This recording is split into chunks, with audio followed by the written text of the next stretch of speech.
let's get started. My name's Taylor, I'm Kayla. I'm Matthew. I'm Sydney. I'm Max. and today we're going to be presenting our research on budgeting apps and the reduction of financial stress among college students. So to kind of begin and give a little bit of an introduction, we did some preliminary research that was conducted on stress and financial stress, most importantly in college students. That source being the American College Health Association and their 2022 survey. Essentially, what we found from that is that stress is a major cause of academic difficulty, and that 43.7% of students say stress negatively affects their academic performance. To kind of continue on with our preliminary research, was also related to financial stress. Financial stress is defined as the inability to meet one's financial obligations and the perception of demand on one's resources. So this survey also stated that 46.5% of students reported having a financial problem in the last 12 months, and that one of the most commonly reported stressors for college students is actually financial stress. So based on this preliminary research that we did, we determined that our research question would be, will the use of budgeting apps decrease financial stress for college students? So moving on into our research, first we dug a little deeper into financial stress, and we found that the biggest contributors to financial stress among college students were not having enough money to participate in the same activities as one's peers, credit usage, not being able to pay monthly bills on time, and the accumulation of debt, especially student loan debt. And the negative outcomes associated with that financial stress were lower GPA, higher dropout rates, lower rates of seeking higher education, and mental and physical health problems. So this is really why this research is important, because these are the kind of issues that we are looking to combat for college students, because obviously they're big life problems that can spiral into bigger problems and lead to not completing a college degree. Going into our research on budgeting, budgeting actually lowers the likelihood of debt accumulation because it reduces overspending and overconsumption, and lower debt is correlated with lower financial stress. So then we found that budgeting as a whole does reduce financial stress. So then we moved further into researching budgeting apps. However, there's not a lot of research that's out there right now on the effect of budgeting apps specifically for college students. So that's where a lot of our research comes in. And then something else that we found in our research was the concept of self-efficacy, which is one's confidence in their ability to manage their financial obligations. So specifically self-efficacy as it relates to financials.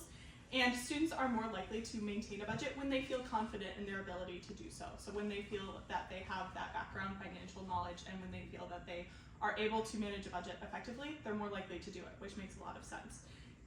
And then students with higher self-efficacy are less likely to report financial stress. And a lot of that has to do with they have higher self-efficacy, they're more likely to budget, more likely to report financial stress. So they all relate to one another.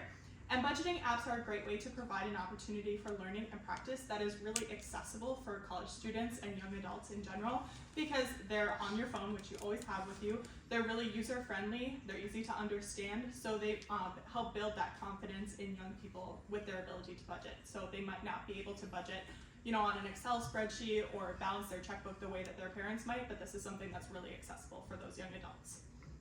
And aside from this Angel 2018 study, that was the only one that we found that had research on budgeting apps as it relates to college students.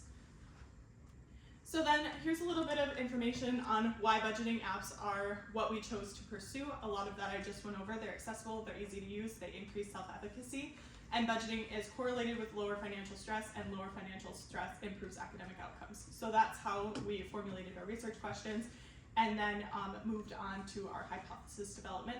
And then this is an example of one of the budgeting apps that a lot of people in our survey said that they use. It's called Mint. This is what it looks like. It's set up with your income and your expenses, and then it breaks down your expenses into the different categories. So it's really easy to visualize all of the demands on your resources every month. So into our hypothesis development, based on the prior research we did on existing studies, we came up with two different hypotheses for our project. The first one is we predict the use of a budgeting app will decrease self-reported financial stress for college students. I feel like overall that's going to capture a huge question that we want to answer with budgeting apps. And then for our second one is we predict the use of a budgeting app will increase self-reported self-efficacy for college students. And then for our independent and dependent variables, based on the hypothesis we gave, we found out the independent variables would be the use of an overall budget app with a college student. And then our dependent variables are going to be self-reported financial stress, and then self-reported self-efficacy are going to be those two. Okay, then going out to our survey plan, so for the introduction, we did budgeting apps and how they reduce financial stress for college students.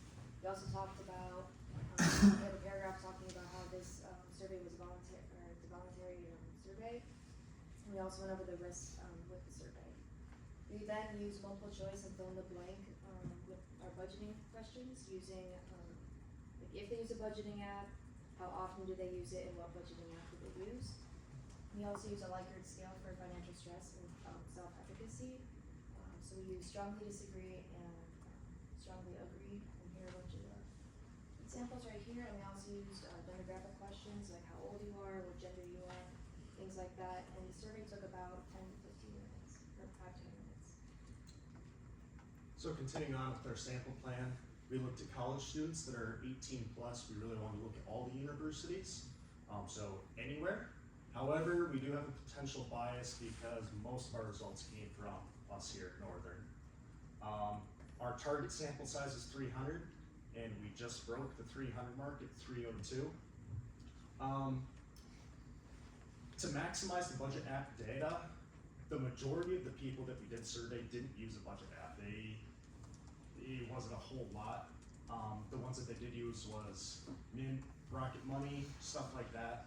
And we want to find more data on the budgeting app because that's what we're trying to study. And we have so few people that actually use one that we're trying to broaden that and get more, target people that use budgeting apps.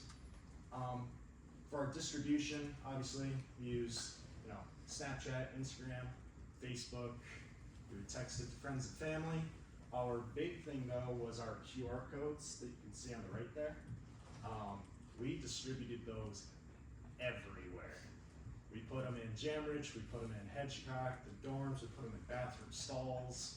We put them everywhere. I think we printed off 300 of them, and we spent quite a bit of time, and it seemed to be very, very successful in that. So we put a lot of work into trying to meet that quota, and we definitely did. And then we have a little bit more time, so I just wanted to go over some of the results that we're seeing so far with our data. So we have, I think, less than 20 people who indicated that they use a budgeting app, so we're really trying to increase the number of people that we get to take the survey, especially people who do use it. We found that I believe it's about 60%, 40%, 60% being people who do budget, and then we have people fill in what they do to budget, and it seems like a lot of people either keep track on a piece of paper, a lot of people said they keep track in their head, or use some sort of spreadsheet. So we thought that that was really interesting, so we're interested to see the data overall budgeting and then versus budgeting apps, since we have a lot of data on people who are budgeting, who are in college, and then perhaps we can look at some of those different methods that people were indicating that they used, and then see what some of the best methods are in the end. So with that, thank you, and any questions?